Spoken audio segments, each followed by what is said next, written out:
Hi everybody! We're going to look at Sleeping Beauty now. Sleeping Beauty is really cute. It's a really good story. I'm not sure that it's told in videos the way that it was told originally. So we'll see if you can see if there's any differences. Remember at the end of the video there's going to be a shout out. Now, I wonder who it's going to be today. You'll be hiding your head behind the pillars in case it's you. I'll try not to embarrass you. Here we go. So the story's called Sleeping Beauty. And in this book, it says Briar Rose as well, in brackets. A long time ago, there were a king and queen who said every day, if only we could have a child. But they never had one. But it happened that once, when the queen was bathing, a frog crept out of the water onto the land and said to her, "Your wish shall be fulfilled. Rabbit, rabbit. Before the year has gone by, you shall have a daughter." What the frog said came true. And the queen had a little girl who was so pretty that the king could not contain himself for joy and ordered a great big party. He invited not only his kindred, friends, and acquaintances, but also the wise women, in order that they might be kind and well disposed towards the child. There were 13 wise women in his kingdom, but as he only had 12 golden plates for them to eat out of, one of them had to be left at home.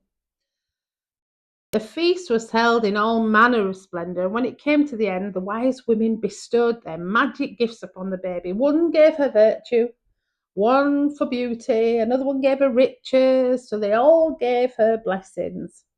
And so on, and everything that anybody could wish for in the world was bestowed upon her by these wise women, like magic. When 11 of them had made their promises to her, suddenly the 13th wise woman who hadn't been invited came in. She wished to avenge herself for not being there, and without greeting or even looking at anyone, she cried with a loud voice, "The king's daughter shall be in her 15th year. She'll prick herself with a spindle and fall down dead."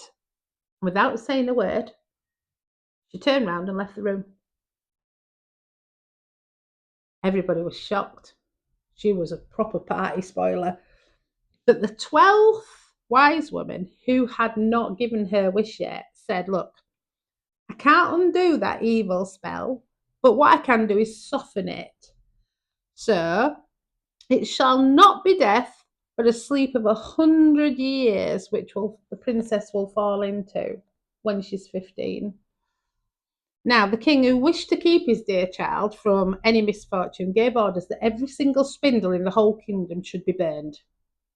Meanwhile, the gifts of the wise women came true for the young girl, and she was beautiful, and she was modest, and she was good natured, and she was wise, and everyone who saw her just thought she was gorgeous and they just loved her. It happened though, that on the very day that she was 15, the king and queen were not at home, and she was left alone in the palace quite alone. So she went around, had a good look around, a bit of nosy while her mum and dad weren't there, and she looked in the rooms, the bed chambers, and then in the end she came to a tower. Now she climbed up the narrow, winding staircase, and she reached a little door. And at the door there was a rusty key in the lock, so she gave it a little turn, and the door sprung open. And there, in the room, sat an old woman with a spindle, and she was busy spinning her flax. "Good day, old dame," said the king's daughter. "What are you doing there?" "I'm spinning," said the old woman, and she nodded her head. "Well, what sort of thing is that rattles round so merrily?" said the girl. She took the spindle and wanted to spin too. But scarcely she touched the spindle, guess what happened? The magic decree happened. She pricked her finger with it. At that very moment, she felt the prick, and she fell down upon the bed that stood there, and she then lay in a deep sleep. And this sleep extended over the whole palace. So not only did she fall asleep, but the king and queen, who had just come home and entered the great hall, they began to go to sleep. And everybody in the court all went to sleep too. The horses went to sleep in the stables, the dogs in the yard, the pigeons on the roof, the flies on the wall, and even the fire that was flaming on the hearth became quiet and still. And the roast meat left off frizzling, and the cook, who was just going to pull the hair of the kitchen boy because he'd forgotten to do something, let him go and went to sleep. It was brutal. And the wind fell, and the trees outside the castle, not a leaf moved again. The whole place went to sleep. But around the castle there began to grow a hedge of thorns, which every year became higher, and at last grew close up round the castle and over it, so that there was nothing to be seen of it, not even a flag upon the roof. But the story of the beautiful sleeping Briar Rose, Sleeping Beauty, for so the princess was named, that was her name, Briar Rose, went about the country. And from time to time, the king's sons came and they tried to get through the thorny hedge to get to the castle. But they found it impossible, for the thorns held fast together as if they had hands. And the youths that were caught in them could not get loose again and died a miserable death. So people were trying to get through the hedge to get to the castle, to get to the princess, but couldn't get there. After long, long years, a king's son, that's a prince again, came again to the country and heard an old man talking about the briar hedge, and that a castle was said to stand behind it, which was wonderfully. There was a wonderful, beautiful princess named Briar Rose, and she'd been asleep for 100 years, and that the king and queen and the whole court were also asleep. He had heard too from his grandfather that many kings' sons had already come, and they tried to get through the thorny hedge, but they had remained sticking fast and died a pitiable death. Then the youth said, well, I'm not afraid. I will go and I will get to the beautiful Briar Rose. The good old man tried to talk him out of it, dissuade him, but he wouldn't listen. He wasn't listening to his words. But by this time, 100 years had just passed, and the day had come when Briar Rose was to wake again. When the king's son came near to the briar hedge, there was nothing but large and beautiful flowers which parted from each other in their own accord and let him pass unheard.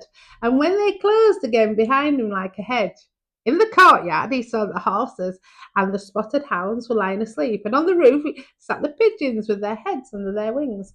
And when he entered the house, the flies were asleep on the wall, and the cook in the kitchen was still holding out his hand to seize the boy, and the maid was sitting by the black hen which he was going to pluck. When he went farther, and in the great hall, he saw the whole of the court lying sleeping, and up by the throne lay a king and a queen. When he went on still further, all was so quiet that a breath could be heard, and at last he came to the tower and opened the door into the little room where Briar Rose was sleeping. There she lay, so beautiful that he could not turn his eyes away. And then he stooped down and he gave her a kiss. But as soon as he kissed her, Briar Rose opened her eyes and awoke and looked at him quite sweetly. Then they went down together, and the king awoke, and the queen, and the whole court, and they looked at each other in great astonishment. And the horses in the courtyard stood up and shook themselves, and the hounds jumped up and wagged their tails, and the pigeons on the roof pulled out their heads from under their wings, looked round, and flew into the open country. The flies on the wall crept again. The fire in the kitchen burned and flickered, and cooked meat. The roast began to turn and frizzle again, and the cook gave the boy such a box on his ears that he screamed, "Oh dear!" And the maid plucked the fowl ready for the spit. And then the marriage of the king's son with Briar Rose was celebrated with all splendour, and they lived contented to the end of their days. Now, that was a little bit different, wasn't it? But when I was reading that, it reminded me of a game that I played with the person that I'm going to do a shout out to today, called Parker. And we play Sleeping Lions. And she's really good at it. And everybody else twitches and moves. But Parker can do Sleeping Lions the bestest. And she always seems to win. So today's story, Parker, was dedicated to you. You are, in fact, a sleeping beauty. Bye, till next time.